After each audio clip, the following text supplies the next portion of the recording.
स्वागत है आप सभी का हमारे इस खास पॉडकास्ट में। हमारे साथ खास मेहमान भी मौजूद हैं। समाजवादी पार्टी से हमारे साथ मौजूद है अनुराग भदौरिया। बहुत बहुत स्वागत है आपका। जी नमस्कार। अनुराग जी, ये जो तुर्कमान गेट इलाके में अवैध अतिक्रमण पर बुलडोजर चलता है, इतना हो हल्ला क्यों मचाया हुआ है आप लोगों ने?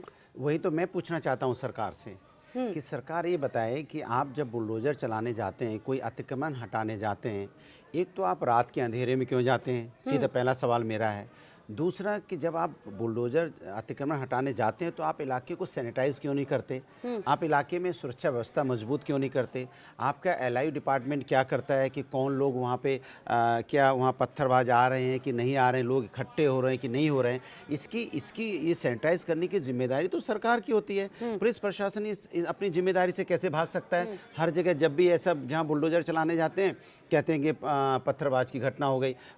जिस तरह से हमने ये सवाल उठाया था, आपको याद होगा संभल में भी उठाया था, यहाँ भी हम उठा रहे हैं। जी ठीक है, सवाल उठाना ठीक है। रामपुर से जो सांसद हैं मुहिबुल्लाह नदवी, वो क्यों मौके पर गए? इसीलिए उनसे भी जब पूछा गया तो उन्होंने साफ बोला कि एक जो अफवाह फैलाई गई।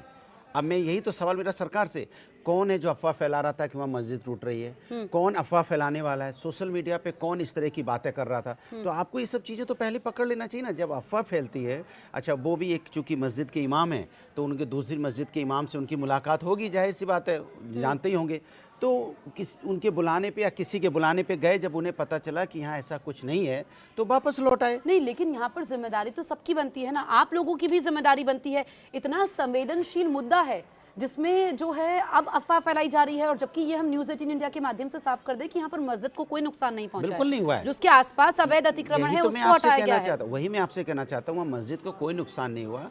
तो जो अफवाह फैली वो किसने फैलाई, कहाँ से फैली, क्यों फैली? तो क्या उसके एक दिन पहले जब आप कोई कार्रवाई करने जा रहे हैं तो उसके पहले इलाके को सैनिटाइज तो किया जाता है ना, इलाके को सुरक्षित किया जाता है, बैरिकेटिंग की जाती है, सोशल मीडिया पे भी नज़र रखी जाती है कि कोई उसमें अप्रिय घटना ना हो जाए, पत्थरबाज ना इकट्ठे हो जाए। लेकिन आपके नेताओं के जो बयान आते हैं इतने संवेदनशील मुद्दे पर, एसटी हसन ने कहा था कि अगर अफवाह फैलेगी तो फिर पत्थरबाजी तो होगी। देखिए, किसी ने क्या कहा मैं आपको बता रहा हूँ।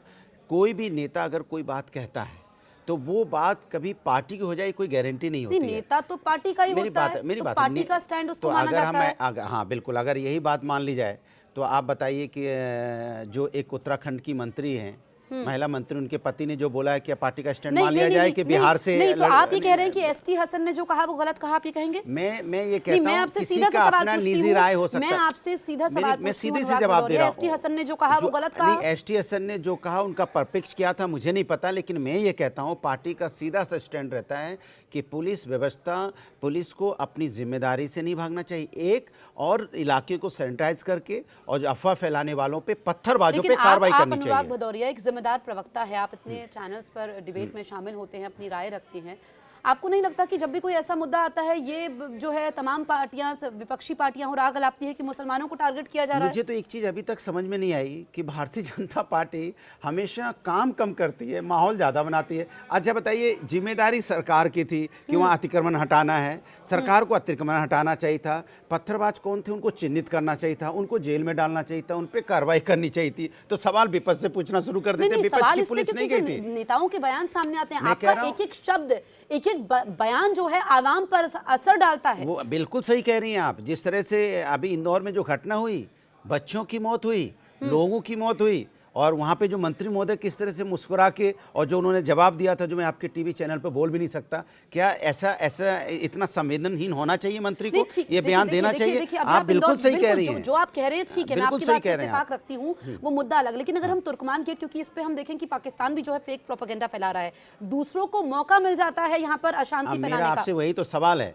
कि पाकिस्तान भी प्रोपेगेंडा फैला देगा, बांग्लादेश भी फैला देगा, लेकिन बांग्लादेश में हिंदुओं पर अत्याचार होगा तो क्या हमने क्या कार्रवाई की उनके ऊपर में? हमने अब तक उनके डिप्लोमेट से या बांग्लादेश के लालाकिया में दिखानी चाहिए थी ना, वहाँ पे तो हिंदुओं पे अत्याचार हो रहा है, उसका भी जिम्मेदार विपक्ष है। कई बार सवाल बीजेपी वाले पूछते हैं, विपक्ष रोड पे नहीं आता। अरे भाई, सरकार भारतीय जनता पार्टी की है, हम तो कहते हैं जैसे तो आपको क्या लगता है कि जिम्मेदारी सिर्फ सरकार की होती है, विपक्ष की कोई जिम्मेदारी नहीं होती है? जब सत्ता में सरकार होती है तो सरकार अपनी जिम्मेदारी से नहीं भाग सकती है, और सरकार जब लेकिन विपक्ष के नेता कुछ भी बयान देते रहे, कहीं भी जाए, सरकार को कोसते रहे, गलत बातें करते रहें, ये ठीक है? राष्ट्र के मुद्दे पे हमेशा विपक्ष सरकार के साथ दिखाई दिया है, आपने देखा होगा। राहुल गांधी जी जो जाते हैं विदेशों में जाकर के जो गलत बातें बोलते हैं, क्या वो ठीक है? मैं आपसे कह तो रहा हूँ कि देखिए आज के डेट में तो आप जानते हो इंटरनेट का ज़माना है पूरा। यहाँ भी अगर हम अपनी पार्लियामेंट में कोई बात कर रहे हैं तो पूरा वर्ल्ड सुनता है, पूरा माने दुनिया हमारी जो हम आप पॉडकास्ट कर रहे हैं इसको भी घर की भी बात करें, आपसी मतभेद होते सुनिए हैं ना, जो बोलते की बात करें, जो पॉडकास्ट हम लोग जो कर रहे हैं इसको भी पूरी दुनिया देखेगी। लेकिन आप अपने मुंह से देखिए, मेरी बात सुनिए, घर में एक परिवार है, मतभेद होते हैं, लेकिन दुनिया के सामने आप ढिंडोरा नहीं पीटते हैं ना। अब हर जगह पक्ष विपक्ष होता है। तो ये जनता भारतीय जनता पार्टी के लोगों से पूछना चाहिए, उनके भी नेता बाहर जाके जो बात बोलते हैं तो उस पे भी तो सवाल उठेगा कि नहीं उठेगा? गलत को आप गलत नहीं कह रहे हैं, आप उस चीज को जस्टिफाई कर रहे हैं कि दूसरा भी ऐसा करते हैं तो ठीक है। मैं तो बस इतना कहता हूं कि भारतीय जनता पार्टी की सरकार सत्ता पक्ष में रहती है तो सत्ता पक्ष की जिम्मेदारी नहीं निभाती है, विपक्ष में रहती है जहां पे वहां विपक्ष की जिम्मेदारी नहीं निभाती है, वो जिम्मेदारी से भागती है। आपने अपनी बात कही, लेकिन आप मुझे बताइए कि जो यहाँ पर तुर्कमान गेट इलाके में जिन्होंने पत्थरबाजी की, जो उपद्रवी थे, जिन्होंने पुलिस पर पत्थर फेंके, कौन थे वो? मैं वही तो पुलिस से पूछना चाहता हूँ, ये तो पुलिस बताएगी ना। पहचान हुई है? नहीं तो आप उनको जेल में डाला गया है। हाँ डाला गया, तो पूछे कौन थे वो, कहाँ से आए? लेकिन ये नैरेटिव क्यों सेट किया जाता है? फिर से मैं आपसे यही सवाल पूछ रही हूँ कि मुसलमान असुरक्षित है, मुसलमानों को टारगेट किया जा रहा है, यहाँ पर मस्जिद के पास अवैध अतिक्रमण होता है, क्योंकि कुछ आंकड़े भी हैं कि जब भी ऐसा मस्जिद के आसपास अवैध अतिक्रमण को तोड़ा जाता है तो इतना हो हल्ला मचता है। जब से भारतीय जनता पार्टी की सरकार आई है इस तरह के इंसिडेंट देखने को मिल रहे हैं। मुझे तो शक हमेशा उन लोगों पर ही होता है जो ज़्यादा हल्ला मचा रहे होते हैं, क्योंकि कहीं ना कहीं कुछ तो बात है कि भारतीय जनता पार्टी की सरकार है जहाँ पे है वहाँ पे इस तरह की पत्थरबाजी ज़्यादा देखने को मिल रही है। ये चिंता का विषय है, इसके पहले इतना नहीं होता था, इतना पहले नहीं होता था। के निर्देश पर ये हुआ ना, जो बारात घर था या डायग्नोस्टिक सेंटर था उसको तोड़ा गया तो दस्तावेज नहीं दिखा पाए। सब लोग इस बात को कह रहे हैं, हमने कई बार सुना भी है कि वो जो लोग पत्थरबाज थे बाहर लोकल नहीं थे, बाहर से आए थे। तो अब बाहर से कैसे आ गए, सवाल तो ये सबसे बड़ा है ना कि इसके मतलब आपका कल तो कोई भी यहाँ पे जो कहते हैं ना असामाजिक तत्व, तो कोई भी हमारे समाज के अंदर घुस जाएगा जब हमें पता ही नहीं चलता कि हम जहाँ पे माननीय हाईकोर्ट का आदेश है कि आपको उसका अतिक्रमण हटाना है, तब आप 2 दिन पहले उसको सैनिटाइज क्यों नहीं किया आपने?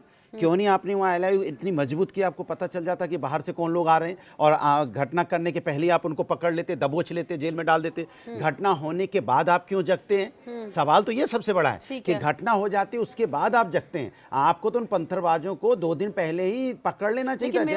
जैसे घटना होने के बाद आप तुरंत पकड़ते हैं तो घटना होने के पहले भी आप पकड़ सकते हैं, इसलिए मुझे संदेह नजर आता है। नहीं तो ये जो मैं आपसे समझना चाहूंगी कि जो अवैध अतिक्रमण को तोड़ा गया है, ठीक है, ये हाईकोर्ट का आदेश था। हम समाजवादी लोग संविधान और न्यायपालिका को मानने वाले लोग हैं। देश संविधान और न्यायपालिका से चलता है, सीधी सी बात है। हम वो तो है नहीं। भारतीय जनता पार्टी में आपने देखा होगा जब यहाँ पे इस देश के अंदर में चीफ जस्टिस जी के ऊपर भी जूता फेंका गया तो हमने इस पे हम लोगों ने विरोध किया ना। तो और आपने देखा होगा कि भारतीय जनता पार्टी के सांसद ने किस तरह का उनके एक चीफ जस्टिस के फैसले पे ही आवाज़ उठाई थी, उनके बारे में बोला था। तो हम लोग कभी किसी जज के ऊपर में माननीय सर्वोच्च न्यायालय के आदेश पे कभी टिप्पणी नहीं करते, क्योंकि हम लोग संविधान और न्यायपालिका को मानने वाले लोग हैं, हम बीजेपी वाले नहीं हैं। नहीं बीजेपी, ये आपने जो कहा कि न्यायपालिका को मैं कैसे, मेरा मानना ना मानना कुछ नहीं। देखिए मेरा काम है सवाल पूछना, बीजेपी का कोई होता उससे पूछती है, आप समाजवादी पार्टी से आपसे पूछ रही हूं। अनुराग भदौरिया, लेकिन यहाँ पर जिम्मेदारी तो समझनी चाहिए ना, नेताओं के बीच में जुबानी जंग होती है, सियासी तीर छोड़े जाते हैं, लेकिन आवाम पर असर पड़ता है, वो लड़ मरते हैं। मैं वही तो पूछना चाहता हूं भारतीय जनता पार्टी से, भाई जब से आप आए उस देश के अंदर में नफरत का विकास क्यों हो रहा है? ये जिम्मेदारी तो सरकार इससे नहीं भाग सकती ना। जब से भारतीय जनता पार्टी की सरकार आई है आप उठा के देख लीजिए आंकड़े, चाहे टीवी डिबेट देख लीजिए, चाहे बहस देख लीजिए, सुबह से लेकर शाम तक टीवी पे बहस होगी तो नफरत के नाम पे बहस हो रही है, हिंदू मुस्लिम के नाम पे बहस हो रही है। आखिर इसको बढ़ावा कौन दे रहा है? क्या सरकार नहीं रोक सकती कि भाई इतनी बहस क्यों करते हो आप हिंदू मुस्लिम के नाम पे? आप हिंदू मुस्लिम एकता पे, हिंदू मुस्लिम सिख ईसाई एकता पे आप बहस क्यों नहीं करते? ये वही देश है जहाँ पे अशफाकुल्ला खां भी हंसते हंसते देश की आज़ादी के लिए फांसी पे झूल गए थे। ये वही देश है जहाँ सरदार भगत सिंह जी भी अपने हंसते हंसते फांसी पे झूल गए थे। ये वही देश है जहाँ चंद्रशेखर आजाद जी ने भी अपनी जान की आहुति दे दी थी। देश की आज़ादी में सबका लहू मिला हुआ है, तो सभी का अधिकार इस देश के ऊपर है। आप समाजवादी पार्टी से, आपसे सवाल इसलिए पूछे जा रहे हैं क्योंकि रामपुर से सांसद है मोहिबुल्लाह नदवी, वो वहां पर जाते हैं, पुलिस से भिड़ जाते हैं। साफ कर दी, अगर कर अगर इस दिया। देश में फर्क होता तो वो सांसद बनते। मेरी बात आप मैं हम वही तो टीवी आपसे कह- चैनल्स में सभी को बुलाते मैं हैं, वही अपनी तो- बात रखते हैं, क्या यही उनको तो- मौका मिल पाता अपनी तो बात आप रखने का? कितनी अच्छी बात कर रहे हैं, क्योंकि देखो इस देश में अभी भी अनेकता में एकता है, अभी भी सभी एक दूसरे से मिल के रहते हैं। फिर ये नफरत की राजनीति क्यों हो रही है देश के अंदर में? मेरा तो सवाल इसी पे चलता है, यहाँ विकास पे राजनीति होकर नफरत पे जोर दिया जा रहा है। आपने बार बार रामपुर सांसद का नाम लिया, तो मैं तो कहता हूं ना, उन्होंने खुद बोला कि भाई मेरे पास फोन आया, मैं वहाँ गया, चूंकि एक जनप्रतिनिधि हैं, जानने वाले लोग लेकिन होते हैं। जनप्रतिनिधि सुनिए नहीं, तो मेरी सबका बात सुनिए, होता है ना, एक बात सुनिए किसी ना। एक का विशेष का नहीं होता सुनिए, है वो। क्योंकि वो एक मस्जिद के इमाम भी हैं, तो उनको पता चला, वो गए। लेकिन उनको जब ये पता चला कि यहाँ पे जेन्युइन कार्रवाई हो रही है, गलत मुझे जानकारी मिली, तो वापस आ गए वो। चलिए ठीक तब है। उसका न्यूज बनाई जा रही है बेवजह। लेकिन नहीं, न्यूज नहीं, क्योंकि भाई आप जनप्रतिनिधि हैं, आप हाँ, सांसद तो हैं, उन्होंने माना, तो वो आप, खुद ही कह रहे हैं, आप जाएंगे तो सवाल वो तो खुद ही- उठेंगे हाँ, ना। तो नहीं, तो वो तो खुद ही कह रहे हैं भाई, जिम्मेदारी तो वहाँ पे सरकार की थी, पुलिस की थी। अगर वो पुलिस से लड़ रहे होते, पुलिस से कुछ कह रहे होते, कोई बात होती, तब तो बात समझ में नहीं, आती है। पुलिस से उनकी बहस तो हुई है, नहीं, ये तो वो तस्वीरें बहस आई। हुई, उसके बाद उन्हें एहसास हुआ कि ये लेकिन चूंकि- अनुराग भदौरिया, ठीक है, अब हम इसको खत्म करेंगे, लेकिन आप बहुत अच्छी बात आपने की है, जिम्मेदारी, वैसे भी आप जिम्मेदार प्रवक्ता हैं, लेकिन मुझे लगता है कि जो चर्चा की है इसमें आप हमें कमेंट करके जरूर बताएं कि जो अनुराग भदौरिया ने कहा उस पर आप क्या सोचते हैं, जो समाजवादी पार्टी का स्टैंड है, और जिस तरीके से यहाँ पर धर्म के नाम पर जो ये पॉलिटिक्स हो रही है, इसको लेकर के आपके विचार क्या हैं, आप हमें कॉमेंट करके जरूर बताइए। और आप देखते रहिए न्यूज़ 18 इंडिया। आप हमारे स्टूडियो में आए, बहुत बहुत शुक्रिया आपका। Thank you.